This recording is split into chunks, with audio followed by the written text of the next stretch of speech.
ನಮ್ದೇನಿಲ್ಲ, ಪ್ರಶ್ನೆಗಳಿಗಷ್ಟೇ ಉತ್ತರ. ಕೋರ್ ಕಮಿಟಿನಲ್ಲಿ ವಿಧಾನ ಪರಿಷತ್ತಿನ ಚುನಾವಣೆ ಸಂಬಂಧಿಸಿದಂತೆ ಚರ್ಚೆ ಆಯಿತು. 4 ವಿಧಾನ ಪರಿಷತ್ತಿನ ಚುನಾವಣೆ, ಶಿಕ್ಷಕರ ಮತ್ತು ಪದವೀಧರ ಕ್ಷೇತ್ರದ್ದು. ಅದರ ಕುರಿತಾಗಿ, ಅದರ ಗೆಲುವಿನ ಕುರಿತಾಗಿ ತಂತ್ರಗಾರಿಕೆ ರೂಪಿಸುವ ಕುರಿತಾಗಿ ಚರ್ಚೆ ಆಯಿತು. ಶಿರಾ ಉಪಚುನಾವಣೆ JDS ಜೊತೆಗೆ ಸಮನ್ವಯ ಸಾಧಿಸಿ NDA ಅಭ್ಯರ್ಥಿಯನ್ನು ಅಲ್ಲಿ ಸ್ಪರ್ಧೆ ಮಾಡಿಸಿ ಗೆಲ್ಲಿಸಬೇಕು ಅನ್ನೋದ್ರ ಬಗ್ಗೆ ಚರ್ಚೆ ಆಯಿತು. ಹಾಗೆಯೇ 23 ಲಕ್ಷ ವಿವಿಧ ಪಿಂಚಣಿದಾರರ ಪಿಂಚಣಿಯನ್ನು ರದ್ದು ಮಾಡಿದ್ದಾರೆ. ಹಿರಿಯೂರು 23 ಲಕ್ಷ ವಿವಿಧ ಪಿಂಚಣಿದಾರರ ಪಿಂಚಣಿಯನ್ನು ರದ್ದುಪಡಿಸಲಾಗಿದೆ. ತಾಂತ್ರಿಕ ಕಾರಣವನ್ನು ಕೊಟ್ಟು ರದ್ದುಪಡಿಸಿದ್ದಾರೆ. ಆ ಪಿಂಚಣಿ ಪಡಿಬೇಕಾದ್ರೆ 30,000 ರೂಪಾಯಿ ಒಳಗಡೆ ಇನ್ಕಮ್ ಇರಬೇಕು ಅಂತಿದೆ. BPL ಕಾರ್ಡ್ ಪಡಿಲಿಕ್ಕೆ 1 ಲಕ್ಷದವರೆಗೂ ಇದೆ. ಈಗ 30,000 ಇನ್ಕಮ್ ಅನ್ನು ದಾಟಿದ ಎಲ್ಲರದ್ದು ಪಿಂಚಣಿ ರದ್ದಾಗಿದೆ.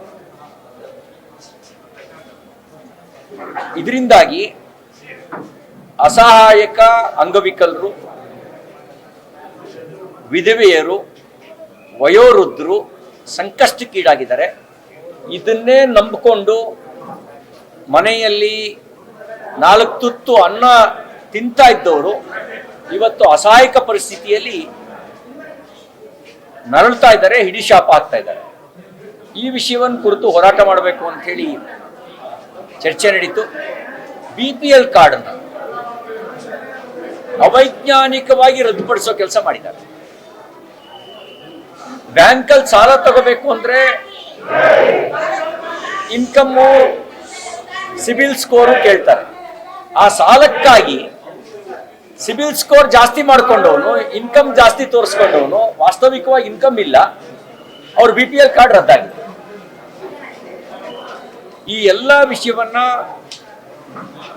ಹೋರಾಟದ ವಿಷಯವನ್ನಾಗಿ ಪರಿವರ್ತನೆ ಮಾಡಬೇಕು. KPSC ಭ್ರಷ್ಟಾಚಾರದ ಕೂಪ ಆಗಿದೆ. ಹುದ್ದೆಗಳು ಮಾರಾಟಕ್ಕಿದ್ದಾವೆ.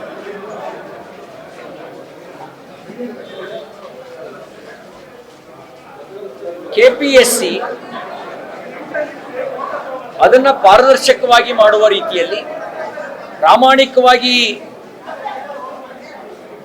ಯಾರು ಮೆರಿಟ್ ಪಡೆದಿರ್ತಾರೆ ಅವರಿಗೆ ಲಾಭ ಸಿಗಬೇಕು. ಹಣಕ್ಕೆ ಮಣೆ ಹಾಕುವಂತ KPSC ಇರಬೇಕಾ?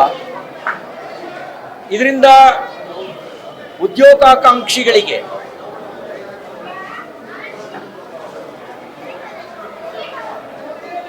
ಒಂದು ರೀತಿಯಲ್ಲಿ ಶೋಷಣೆ ಆಗ್ತಾ ಇದೆ. ಇದ್ರ ಬಗ್ಗೆಯೂ ಕೂಡ ಚರ್ಚೆ ನಡೆಸಿದ್ದೇವೆ. ಇದನ್ನು ಹೋರಾಟ ನಡೆಸೋದ್ರ ಬಗ್ಗೆಯೂ ಕೂಡ ಚರ್ಚೆ ನಡೆದಿದೆ.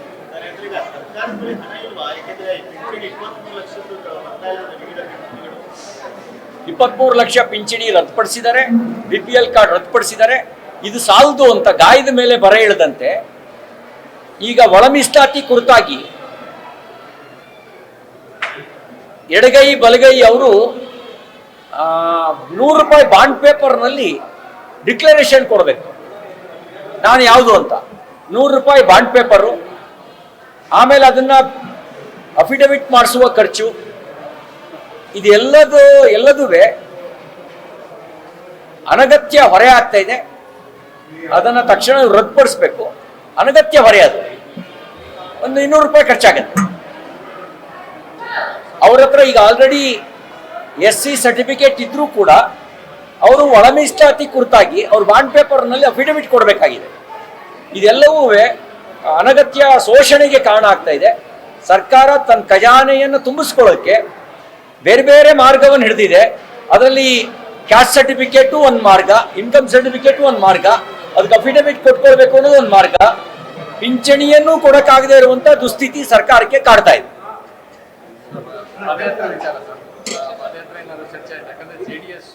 ಬಿಜೆಪಿ ಕೂಡ ಪಾದಯಾತ್ರೆ ಮಾಡ್ತೀವಿ ಅಂತ ಹೊರಟಿತ್ತು. JDS ಕ್ಯಾನ್ಸಲ್ ಆಗಿತ್ತು, ಮತ್ತೆ ದಿನಾಂಕ ಘೋಷಣೆ ಆಗಿದೆ. ಬಿಜೆಪಿ ಜೊತೆಯಲ್ಲಿ ಅಲ್ಲ, ಬಿಡದಿ ಟೌನ್ಶಿಪ್ ವಿರೋಧಿಸಿ ನಡೀತಾ ಇರುವಂತ ಹೋರಾಟವನ್ನು ಭಾರತೀಯ ಜನತಾ ಪಾರ್ಟಿ ಬೆಂಬಲಿಸಿದೆ. ಇನ್ನ ಪಾದಯಾತ್ರೆ ಕುರಿತಾಗಿ ಅವರು ಕುಮಾರಸ್ವಾಮಿ ಅವರು ಜನತಾದಳ ನಮ್ಮ NDA ಪಕ್ಷ ಮಿತ್ರ ಪಕ್ಷವೇ ಆಗಿರೋದ್ರಿಂದ ಅವ್ರ ಜೊತೆನಲ್ಲಿ ಸಮಾಲೋಚನೆ ನಡೆಸಿ ಏನ್ ಮಾಡಬೇಕು ಅನ್ನೋದನ್ನ ರಾಜ್ಯಾಧ್ಯಕ್ಷರು ಮತ್ತು ವಿಪಕ್ಷ ನಾಯಕರು ಅವ್ರ ಜೊತೆ ಚರ್ಚೆ ನಡೆಸಿ ನಿರ್ಣಯ ತಗೊಳ್ತಾರೆ.